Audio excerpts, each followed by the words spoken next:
Bonjour les amis, bienvenue, je m'appelle Médéric, je suis cofondateur du site Beaujolais & Co, le lieu où l'on parle Beaujolais, vin et accessoirement vin du Beaujolais. On se retrouve aujourd'hui pour évoquer un des deux vins de la box de septembre que vous découvrirez très rapidement dans vos boîtes aux lettres et qui j'espère vous plairont bien évidemment. Aujourd'hui on commence avec un Beaujolais Village Lantigné, nous allons y revenir, Château du Bâti, millésime 2019. Voilà. Alors, que dire sur d'abord ce vin, cette appellation, le domaine? L'appellation c'est Beaujolais Village Lantigné. Pourquoi j'insiste sur Lantigné? C'est le nom du village en question. Et il faut savoir qu'il y a 6 communes qui peuvent apposer leur nom sur l'étiquette aux côtés de l'appellation Beaujolais Village et qui peuvent se distinguer ainsi. Et donc c'est une appellation Beaujolais Village qui a été reconnue en 1950 en fait, donc qui est assez ancienne et qui aujourd'hui fait à peu près 25% de la production totale de vin en Beaujolais sur 3500 hectares. Le domaine Château du Bâti a une autre spécificité intéressante. En fait, il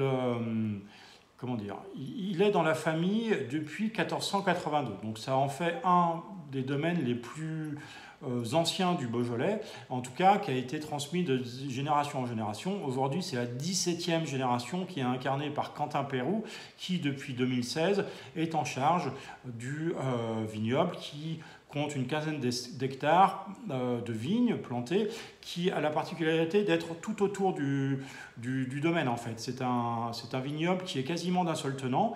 Il y a aussi quinzaine d'hectares qui est mené en jachère ou avec des pâturages. Donc ça en fait une très belle propriété, vous vous en doutez. Le vignoble est conduit en bio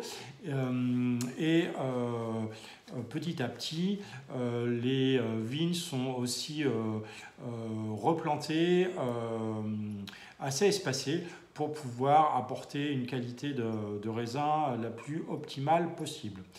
Autre point important à souligner, concernant Lantigné, comme vous le savez sans doute, il y a 10 crus en Beaujolais. Or, un certain nombre de vignerons qui sont sur la commune de Lantigné, et notre domaine présentement en fait partie, ont entamé des démarches pour que Lantigné soit reconnu comme 11e cru du Beaujolais. Donc peut-être qu'un jour, dans les années à venir, Lantigné sera un des nouveaux venus parmi l'univers des crus. En ce qui nous concerne pour le moment, on va donc déguster ensemble ce millésime 2019 qui était un millésime globalement en Beaujolais très qualitatif avec beaucoup de soleil qui s'est manifesté mais aussi une fraîcheur qui était quand même présente et qui a permis d'une manière générale de proposer des vins en toute simplicité, en toute séduction et avec une fraîcheur bien présente. Autre élément à souligner sur ce vignoble, et cette cuvée plus spécifiquement, les vignes ont à peu près 35 ans, ce qui est relativement jeune. Une vinification très traditionnelle, dite à la beaujolaise, avec ce qu'on appelle une macération semi-carbonique. On vous renvoie, si vous le souhaitez, à notre article sur le site beaujolaisandco.fr pour en savoir un petit peu plus sur ce qu'est une macération semi-carbonique. À noter quand même un élevage en foudre et en fût. Les foudres sont très vieux, les fûts également. Un élevage de 6-8 mois à peu près pour apporter une petite rondeur, une petite patine et une structure que l'on devrait retrouver dans cette cuvée. Voilà, donc dégustons ensemble ce vin que je me suis servi. L'élément important, n'hésitez pas à boire ce vin frais. Quand je dis frais, c'est 15 degrés par exemple. Pour le rafraîchir, aucun souci à le passer au frigo. Et puis une ouverture 1 heure à l'avance ne lui fait absolument pas peur. Le vin le supportera largement. Donc je me suis servi déjà un petit peu de vin dans le verre. Et ce qu'on peut noter, c'est une couleur pourpre assez éclatante, mais qui finalement est assez pâle pour autant, puisqu'on voit facilement à travers le verre. Si l'on pose le verre sur sa main comme ça, on peut voir à travers, donc la couleur est relativement pâle. Mais en tout cas, la robe est assez brillante, assez chatoyante. Les refrains sont également pourpres, qui est plutôt un signe de jeunesse. Voilà. On aère un peu son vin. Et ce qui nous frappe, enfin ce qui me frappe moi en tout cas à l'instant, c'est l'intensité aromatique qui est très présente. Le vin vraiment embaume, s'exprime très largement s'il n'est pas trop frais malgré tout. Hein. Je vous rappelle que si le vin est trop frais, ça va anesthésier un petit peu les arômes. Donc il faut qu'il soit à bonne température. Et là tout de suite, c'est des arômes de cerises fraîches, de fraises des bois écrasés, de griottes, un peu de mûre également. Donc voilà, quelque chose d'assez intense et complexe qui se manifeste sur des notes beaucoup plus fruitées que florales pour le coup.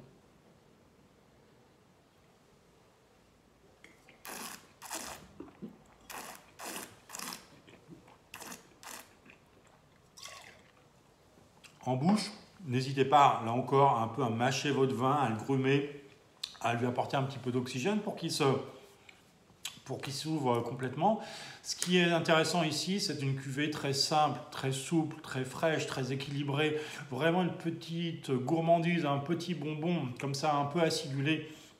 On a d'ailleurs ce côté un petit peu salin acidulé qui revient à la fin et qui maintient les papilles un peu en suspension, en tension comme ça, et qui fait un vin très souple, très frais, que l'on boit véritablement facilement.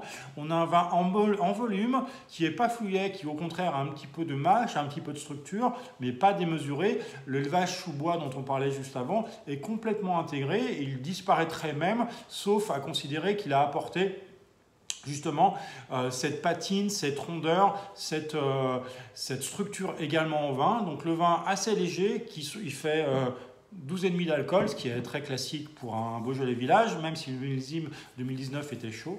Là, on a vraiment un vin frais, équilibré, soyeux, en volume, avec une belle précision du fruit, un vin très très gourmand.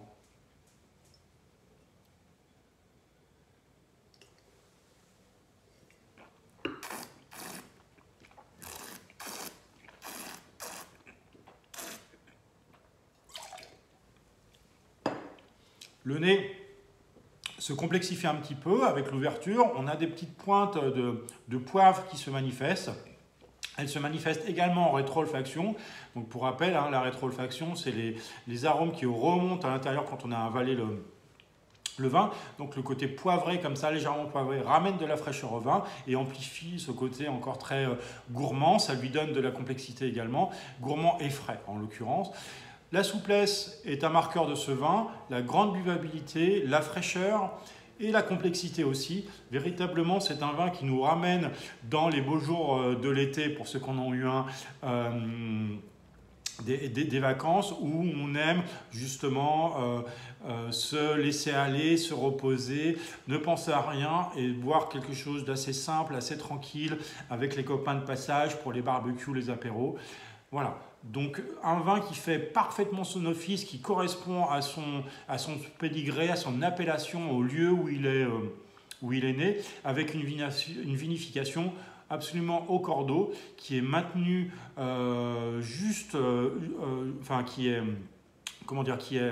qui est élaborée avec justesse jusqu'au bout, puisque beaucoup de fraîcheur est présente dans ce vin.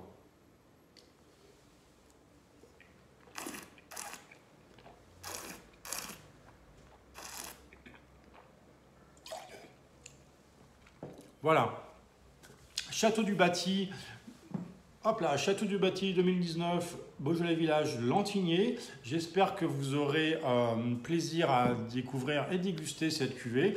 N'hésitez pas à aller faire un tour chez eux en Beaujolais si vous êtes dans le coin, ou à nous demander plus d'informations sur d'autres de leurs cuvées qu'on a bien aimé également.